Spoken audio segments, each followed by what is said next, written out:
মোহাম্মদ ইউনূস, আপনাকে আমাদের অনুষ্ঠানে স্বাগত জানাই। আমরা আমিও সালাম জানাচ্ছি সবাইকে, অসংখ্য ধন্যবাদ। আমাদের সাথে আরো রয়েছেন বেগম খালেদা জিয়া, আপনাকে আমাদের অনুষ্ঠানে স্বাগত জানাই।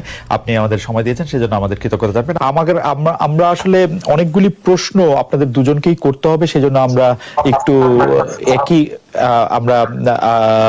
আপনার থেকে একটু টু দা পয়েন্ট এবং যদি কুইক একটু বলেন তাহলে আমাদের জন্য একটু সুবিধা হয়।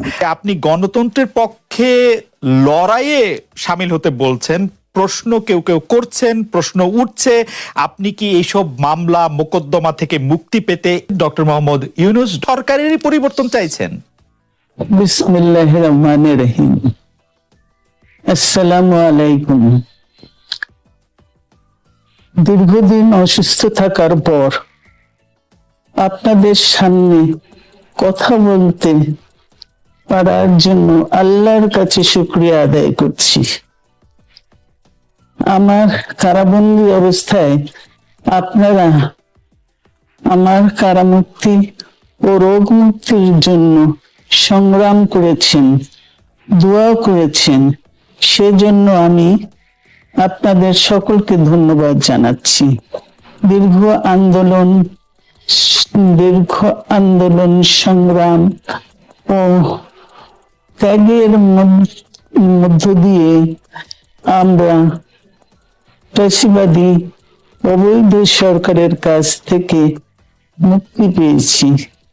আমি আন্তরিক ধন্যবাদ জানাতে চাই আমাদের বীর সন্তানদের, যারা মরণপণ সংগ্রাম করে এই অসম্ভবকে সম্ভব করেছে। শত শত শহীদদের জানাই শ্রদ্ধা। এ বিজয় আমাদের নতুন সম্ভাবনা নিয়ে এসেছে। দীর্ঘদিনের নজিরবিহীন দুর্নীতি,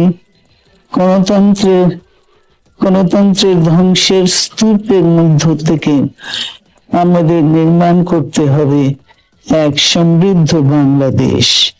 ছাত্র তরুণরাই আমাদের ভবিষ্যৎ। তরুণরা এই যে স্বপ্ন নিয়ে বুকের রক্ত ঢেলে দিয়েছে, সেই স্বপ্ন বাস্তবায়নে করতে মেধা, যোগ্যতা, জ্ঞান ভিত্তিক গণতান্ত্রিক বাংলাদেশ গড়ে তুলতে হবে।